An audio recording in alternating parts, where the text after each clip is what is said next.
Hey, welcome everybody, and welcome to our weekly show. We call it Three Broke Guys Handicapping.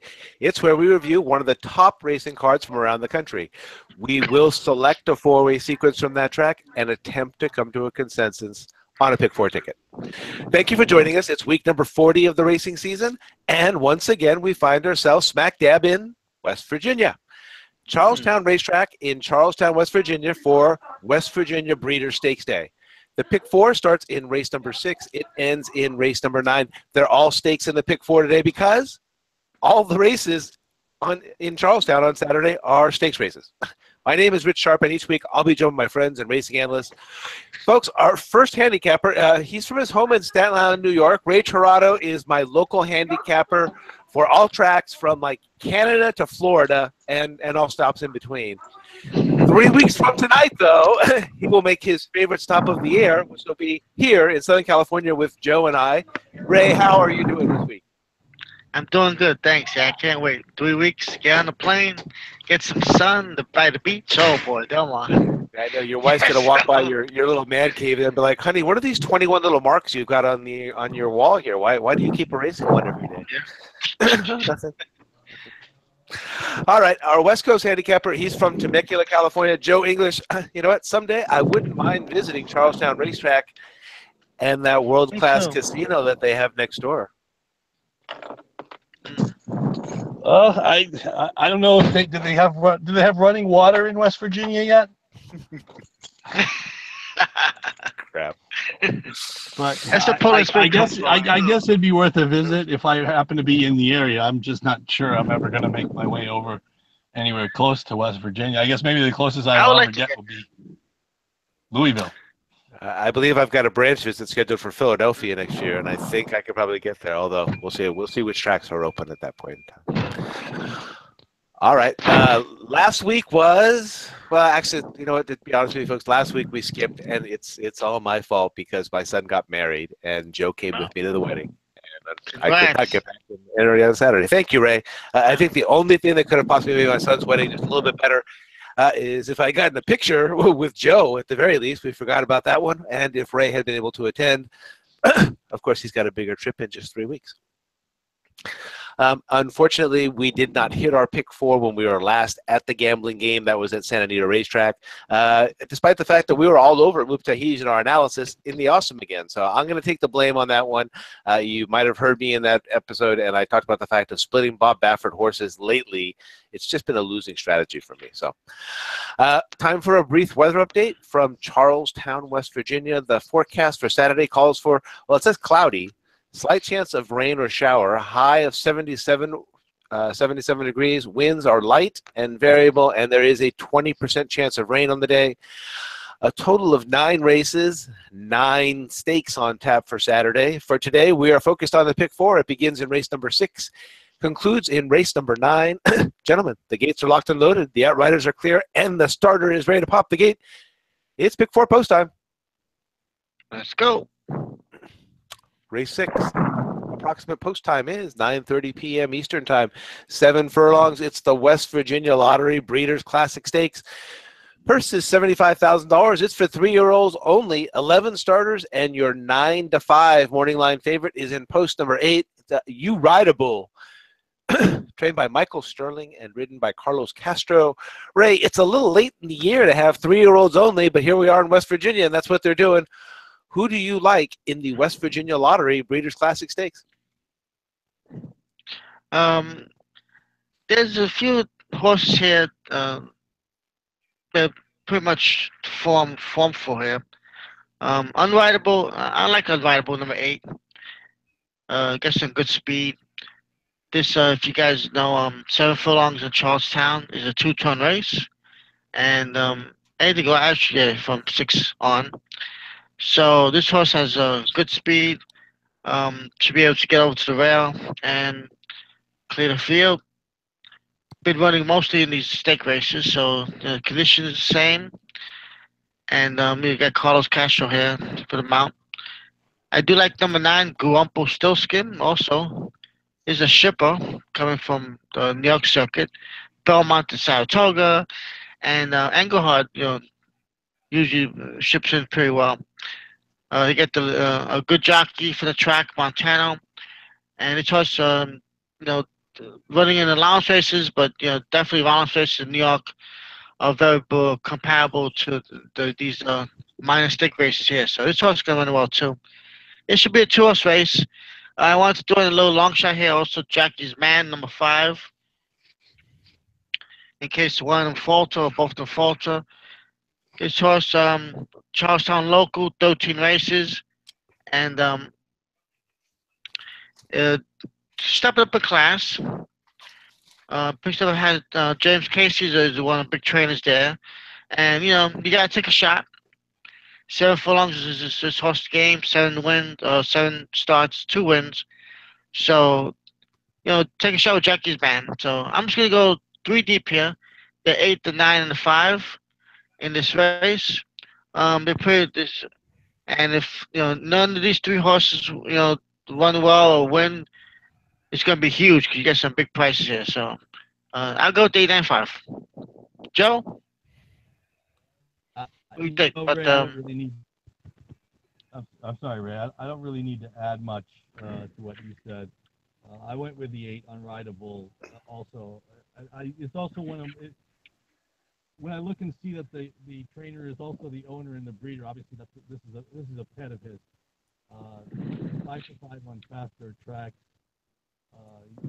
He's probably going to be able to clear this field and he can handle the 2 turns. Obviously, he's won his last 2 7 starts in minor stakes at Charlestown. Castro stays along for the ride. I don't know much about the connection, other than obviously Sterling being 28% with the last race winner. He's able to keep the horses in good form. So, Joe, I know you're coming to us from your cell phone, but you're going to have to try and get closer to the microphone. I could just barely hear you there at the end. Okay, is this a little better? There you are. Yeah. Okay, there you go. Okay, then I then you're going to see a lot more of my face this way. Really well, actually, not a lot more of my face, but it's really close up. Like I said, I went with the Sterling Pet unrideable. He's a local horse. He knows the track. I don't think anything can phase him. The one, I mean, I put the 9 in on my ticket. Obviously, he's the second. The only thing I'm concerned about with him is that I'm kind of wondering why Engelhardt didn't either stay in New York and try to find either a non-winners of 2 lifetime or try the non-winners 1 again. And the other thing about it is that when they're running over the bigger ovals, and then they start running on smaller ovals with sharper turns, I kind of wonder if horses are sometimes athletic enough to do that. Being that this horse has never run on a track this small, at least not that we know of. I'm not necessarily taking a stand against him. I'm just going more with the horse who's competed over this surface. Local horse knows everything about it, and really is Sterling's pet. So I just went 8-9 in I guess it's called the West Virginia Lottery Breeders Classic Stakes or something thereabouts. Yeah, it's a mouthful. 8-9, too simple for me. I'll go with the chalk to see if we can get to leg 2. Rich? I'm on the same horses. I technically initially ended up on the 9. I like Jeremiah Engelhardt. I agree with what Ray said. He's a very good shipping trainer, 31% as a matter of fact. He's got Jose Montano. That's one of the local hot jocks, so he hits the 22% himself. But it's not New York Breeders' Day. It's West Virginia Breeders' Day, and so I decided to stay with the local connections in the end. Although I will tell you, I have a feeling that Grumpelstiltskin's got his eyes on the upset in this here, but I've got the check mark on Unrideable. 3 in a row. As Joe brought up, I kind of missed that. Michael Sterling breeds, owns, and trades, so that's his little pony. And again, Carlos Castro, they actually hit it 40% together, even though Carlos Castro does not have the best win percentage. So 8-9 for me, 8-9 for Joe, 8-9-5 for Ray. I'm coming back to you. And, so other than that last little vaporizer, it looks like the screen sharing was working for us there this week. All right. Cool. Technology issue solved. All right, we are moving along now, and we're going to race 7. This is 7 furlongs. It's the West Virginia Thoroughbred Breeders Association Onion Juice Breeders' Classic Stakes. If you thought the last one was a mouthful, check that one out.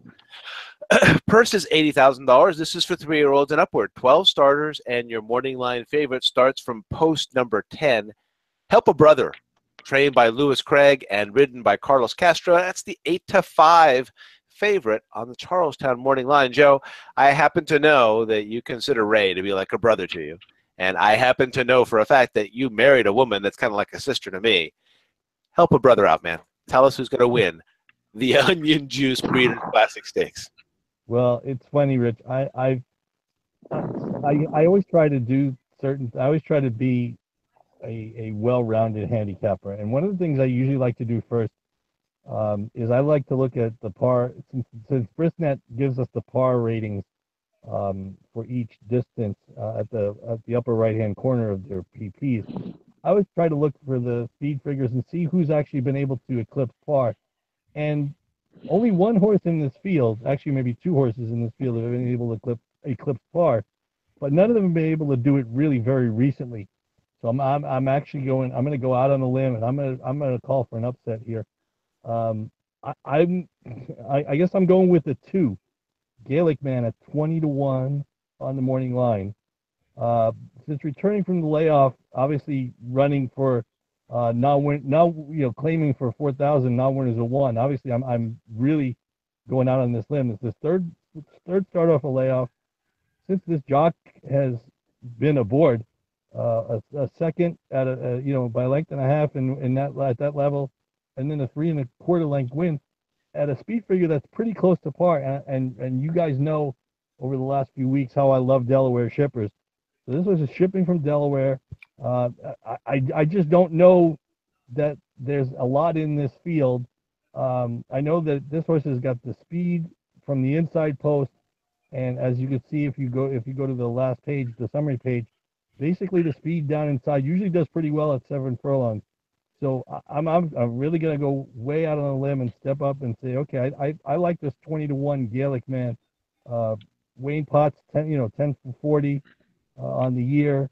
And David Amos is the jockey who's been up for the last 2, and I like the fact that the jock comes along for the ride, and it didn't just go somewhere else and decide, hey, I don't think this horse is good enough. Obviously, he thinks this horse is good enough to go from Delaware to West Virginia.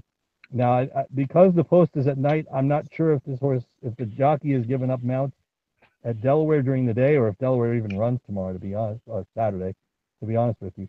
But like I said, I'm gonna pull Ray and say, okay, I'm gonna try and take a pot shot with a 20-1 shot on top. So with the 2, Gaelic Man being my top choice. Helper Brother has to be included. He's the other speed horse, or likeliest speed horse. Maybe able to get clear. 24 of 32 in the money at Charlestown. 9 wins and 11 seconds amongst those. This will be his second start returning. There's that guy Carlos Castro again. And it's funny when I looked at the trainer's name, I was like, is that really Craig Lewis, or is it Lewis Craig? I did the same I wasn't thing. sure, to be honest with you. But again, Helper Brother is another pet horse, owner, breeder, and trainer. All I guess it's Craig E. or Lewis E. Craig Jr. So he's the other speed horse that has to be included. And I thought there was a chance that Royal Blue could rebound off that last, throw that last effort out. They obviously returned in about 3 weeks, has been given a little more time for this start.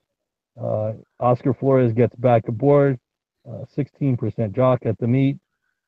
So I'm thinking this horse has a chance to rebound 7 for 19 over the surface. So I went 2, 10, 8 in that order.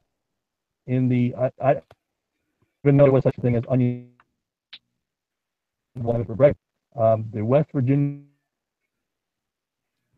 Breeders' Classic Steak. So 10-8 for me. I should have just simplified it, Ray. Yeah, brother. Help a brother. I want to try and beat him, actually. I do like number 7 in the fairway. This horse been running Charlestown for most of his life, 45 starts. No, the tracker, the trainer, run goes, a lot of starts here. Boca Chica is one of the big jockeys here, so be running allowance races. It's a small step up to these low grade stakes. Yeah, you can run in allowance races here and still compete. Been running like Joe said, the Paulus race was 93, and yeah, very few horses have reached it.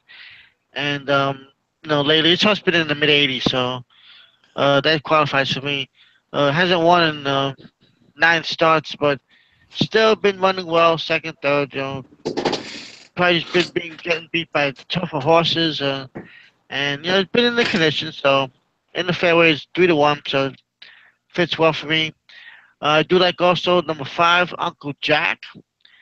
This is another horse. I'm taking a shot here. The same trainer, Jeff Funko, like we can't split them, so let's include them. This horse, second race off the layoff, coming off the turf. Turf to dirt does pretty well for them.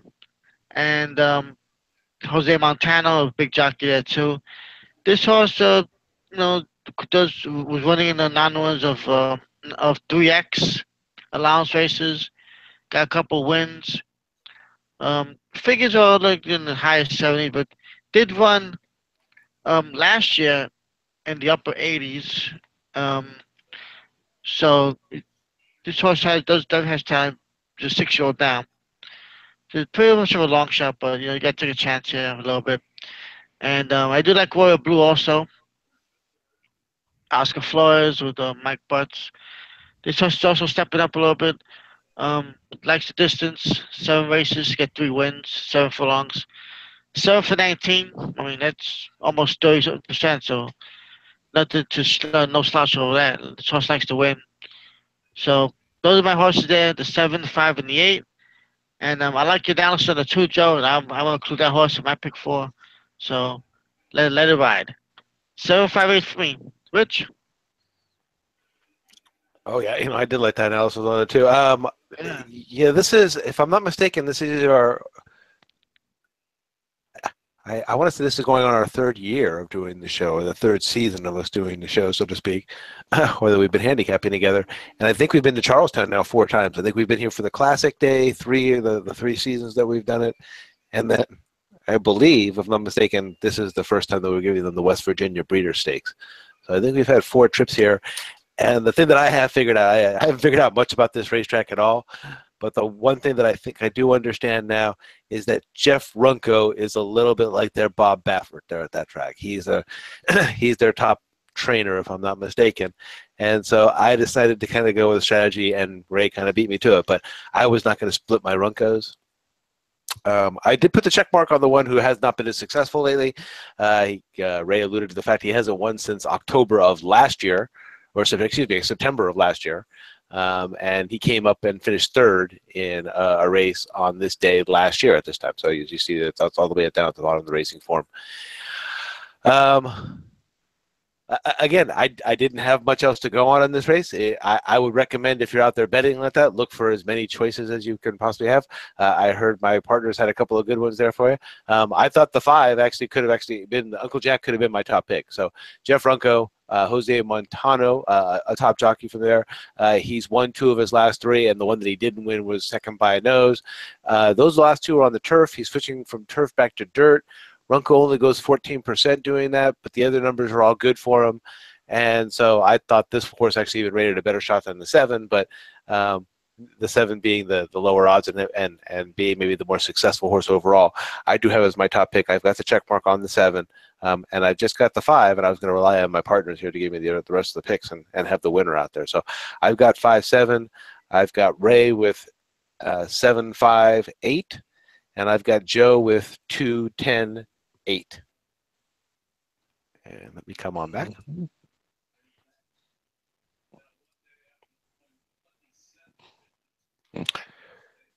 The Eye of Joe English.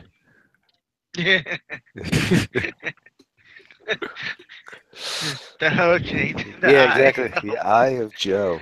All right, we're moving along to race number 8. This is going 1 mile and an eighth on the dirt. It is the West Virginia the West Virginia Breeders' Classic Stakes. It is for 3-year-olds and upward. The purse is $350,000. 11 starters, and your morning line favorite at 9 to 5 is in post number 3. Charitable Annuity, trained by James Casey and ridden by Geraldo Christian, is your morning line is your 9 to 5 morning line favorite. Ray, let's see, Charitable Annuity. That's actually what my wife thinks of our show. So, who do you like here in the West Virginia Breeders' Classic Stakes? There you go. Yeah, Chad would know you. This horse is Charlestown. If he's gonna go down, the Charlestown put a statue in front of him. This horse, and what's the other horse just retired? That we handicap. Lame slips me. Never mind.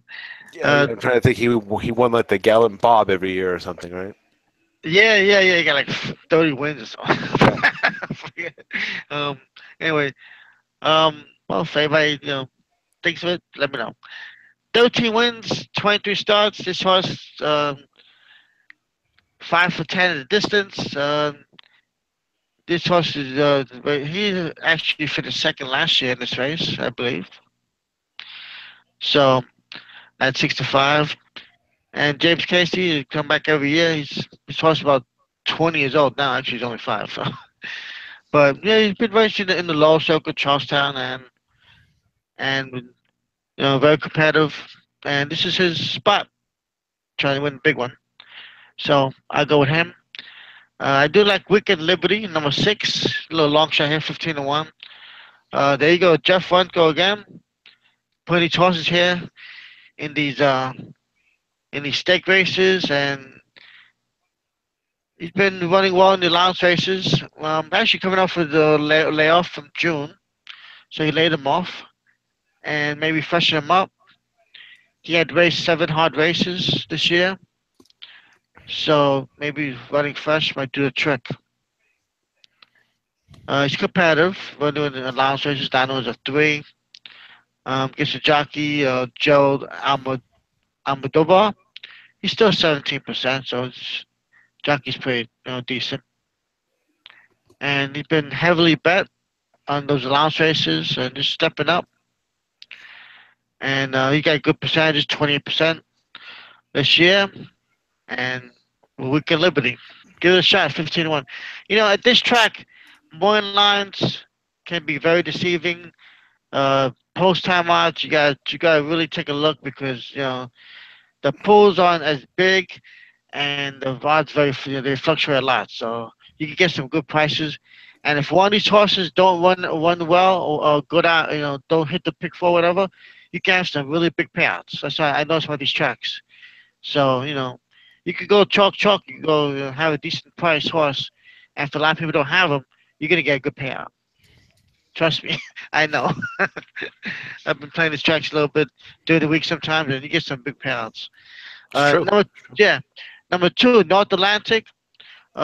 He's 3 to 1. You got a good jockey there, Boca Chica, and Jeff Runco again. Stepping up again off allowance races down to 3. Stretching out.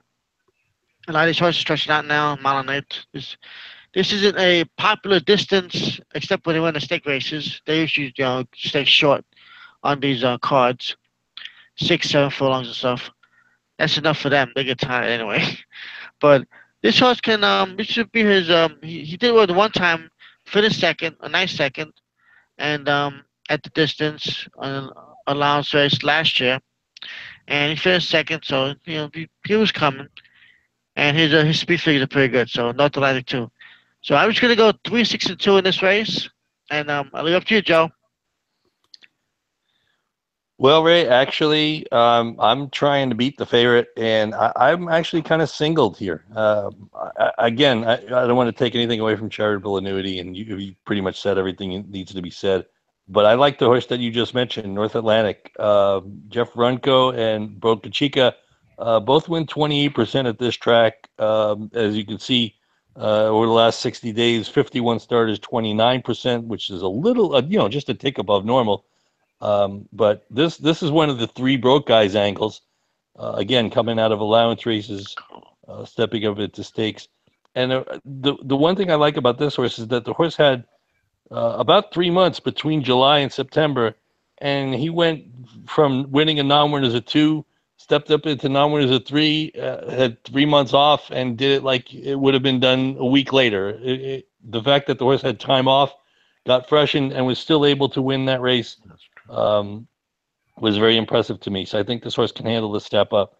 Again, it's a good combination. The horse is in good form. And as a 4-year-old, the horse should be getting better. And again, 16 of 19 in the money at Charlestown. So while charitable annuities won 13 times out of 23 starts, this guy's no slouch either. 16 for 19 in the money at Charlestown.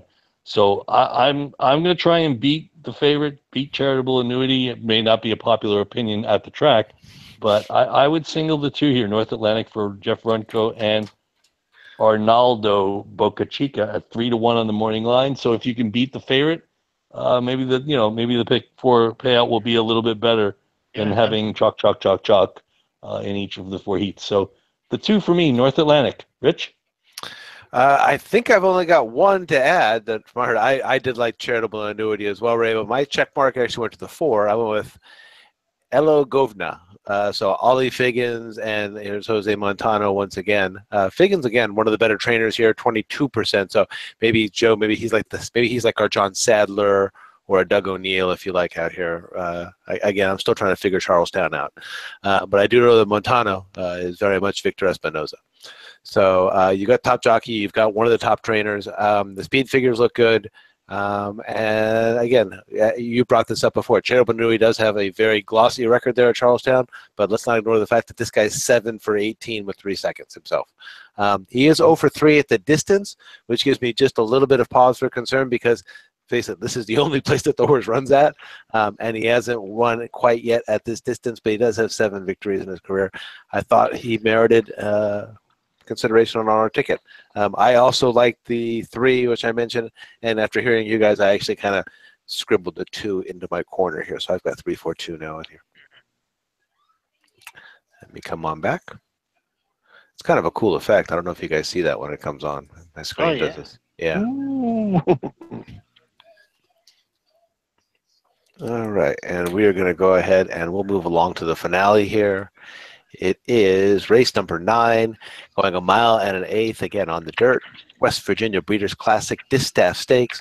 Purse is $80,000 for fillies and mares, 3-year-olds and upward, 9 starters, and your morning line favorite starts from post number 6. Romantic Cork, trained by John Casey and ridden by Jose Montano, 2-1 on the Charlestown morning line. It was. So, Joe, you're up tonight, and I got nothing for you on Romantic Cork or even the West Virginia Breeders' Classic Distaff. Just give us the winner. Okay, I'll try.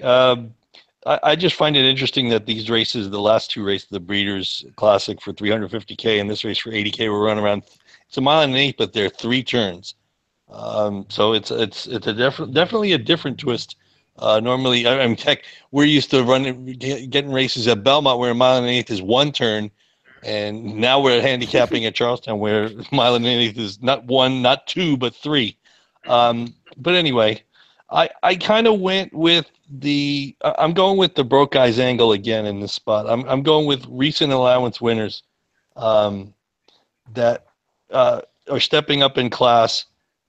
They're in good form. And actually, in this case, they're both coming from open company. The 2 horses I'm looking at are the 3 New London and the 4 Return to I'm assuming that's Dennis or Denis. Horses that won, Return to Denis won a non-winner as a 2 lifetime at 7 furlongs last time under Abel. I'm assuming I'm not sure if that's Abel Lopez, but it's A. Lopez. Again, 5 wins over the track. Stepping up from the allowance and hopefully the step up, actually up from allowance into stakes, but down from open company stakes into West Virginia bred. Now, here's the only problem I have, I guess, with my theory is I haven't been able to go back to see what are they running against in those races, because heck, it could be that they're open company, but 7 of the entries could be from West Virginia anyway. So how much really is of a step up in class is that? So that's something I would take a look at if I have a little more time. And since the races aren't run till Saturday, I could probably take a look at that at some point tomorrow. But again, both the 3 and the 4 are stepping up from non-winners. Non-winners are 2 and non-winners are 3 allowance races into this spot. New London is trained by our friend Jeff Runco again. So he's a horse to fear. And James Casey trains Return to Denis. Again, I'm just trying to go with the local horses that are dropping from allowance. Well, I don't know. See, I guess dropping really isn't the right word. They're shifting class from allowance wins up into state open allowance wins into state bred stakes, and I'm not sure how they translate from one to the other. I guess I'd have to be more of an aficionado to Charlestown to do it. I just wasn't enamored with the favorite, so I was trying to beat the favorite and see if I could get a decent price with horses that are in good form that won last time out and might be able to do it again over this track. They have inside posts, which is a little bit more of an advantage, I guess, now going 3 turns. So the 3 and the 4 for me, New London and Return to Denis in the finale at Charlestown. So I will hand off to Ray. Ray, anything else you can add, please? Yeah, I was looking at the we have a defending champion here, Spa Creek. It looks like the last year the races were run on a sloppy track, and he won pretty convincingly by 4. So he got the distance, and you know, the, so he's been running the short this year. He's been closing, so it looks like he wants that distance again. He's just been missing. He's been coming second in these allowance races.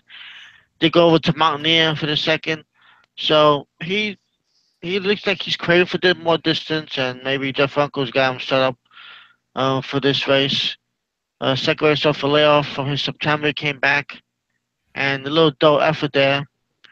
But says he was bumped at the gate, so it made a mild bid. So I mean, I'll just toss that race out. Maybe he'll run better today with the 3 turns, a mile and 1/8. Does have 2 wins over the distance.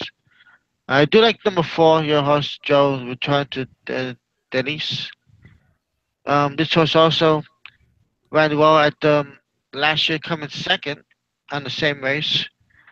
To Spot Creek at 7-1. So um, he was on the rail, all the turns, safe ground.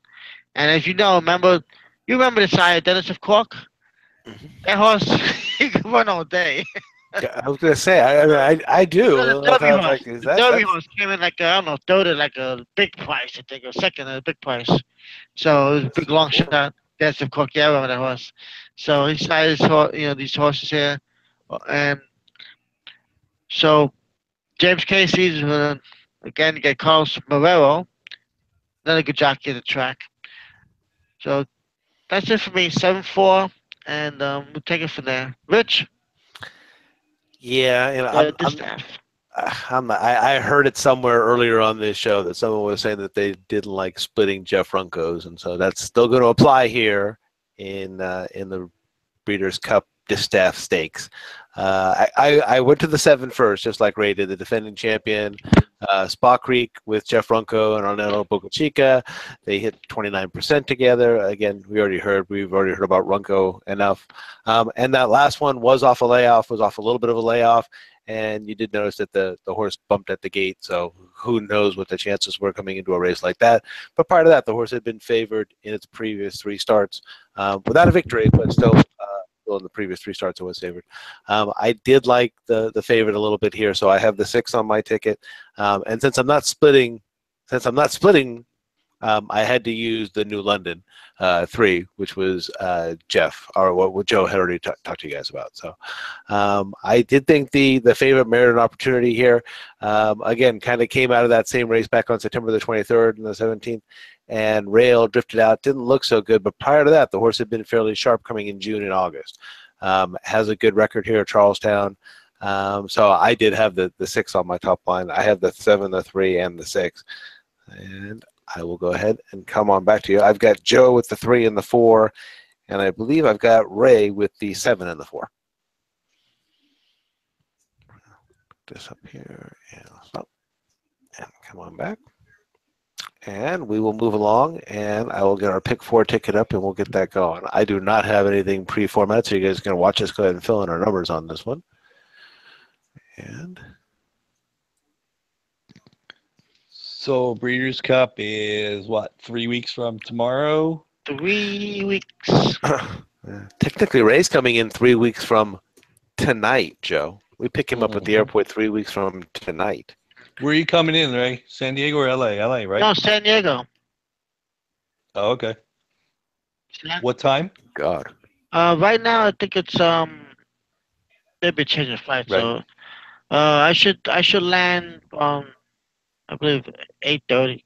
I was trying to change my flight to make it earlier, but they want like tons of money for it. $200 change fee. Are you kidding me? They want tons of money for everything. Yeah. Just change a few hours, you know? That's why I hate flying now. Yeah. They leave at 5:30. I come in at 8:30 your time, so PM. Yeah, I guess we'll have to figure out if 8:30 on Thursday night? 8:30. Okay. That'll make it easy. Yeah. I didn't have to get off work early. Straight to Vegas. Yeah, exactly. no. Straight to Vegas. No. No. Straight to Vegas. Well, I'm gonna get to the airport nice and early Thursday and start handicapping, so I'll be. Yeah, you can handicap on the plane, bro. Oh You yeah. start handicapping now. What are you worried about? Yeah. I only need one horse. That's it. World approval. Who's that? World approval. World approval? And Beach Patrol. Hey, Ray, take a Actually, I have a shirt. Ray, I have a take shirt that says Virginia Beach. It says Beach Patrol at the top. Pretty cool. Take a look at the numbers in red. Just make sure that I got your picks in correctly. I know you 895 texted them to me. 36274. Yep, you got it. Okay. All right, so there we go. And you guys can see the screen fine? Mm-hmm. Perfect. All right, that's Yeah. Screen sure is finally working correctly. I can see it fine. Okay. So in that first race, in the first leg, I'm seeing a genuine consensus on the 8 and the 9, and I think Ray's also got the 5 on his top leg. So why don't we go ahead and turn all 3 of those? Let me see. I'll just copy Ray's line. Put you there. Who I do my show with? And we'll go ahead and turn all 3 of these green. We'll see how this looks at the end. All right. In leg number 2, let's see. I see the 7. I see the 8 and the 5. Right. Joe, you've got the 10 on there as well. So we can. Yeah, that's help a brother. But like I said, he's my second choice. No, the 2 is the top choice, too. The 2 is his top choice. Yeah. So that's got to go up here. All right. Let's see. I had the 5 as my top choice. Oh, I know what I did. Excuse me.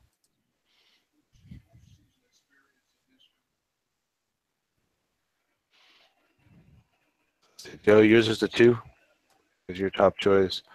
Ray, yours is the 7 as your top choice, right? And I've got the 5 as my top choice. So those are those 3, the top line. And then we've also got some, let's see, the 5 and the 7 we had consensus. We also had consensus on the 8. You guys have both got the 8.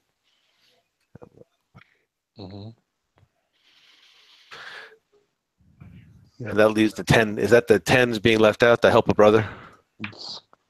Yep, we're tossing the 9-5 morning line favorite. Sounds good to me. I don't have a problem doing it. Leg number 3, I see the 2. It's going in for sure. Put the 2 in there. And Ray, you've got the 3 as your top pick? That's what I've got as my top pick as well. 3. All right.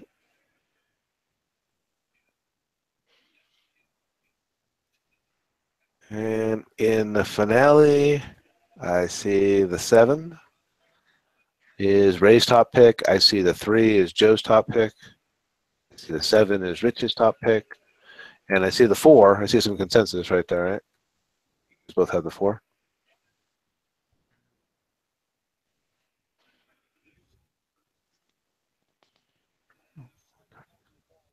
That's $36, I believe. So let me do the math for me real quick with the greens. 3 times 4 times 2 times 3. Yep. Yeah. 36. I'm sorry, Not Rich, bad. because it's on my phone. I'm having. Oh, okay. Joe, we Rich? got we got 3 times 4 times 2 times 3. Yeah, 3, 9, Nine. 36. Yeah.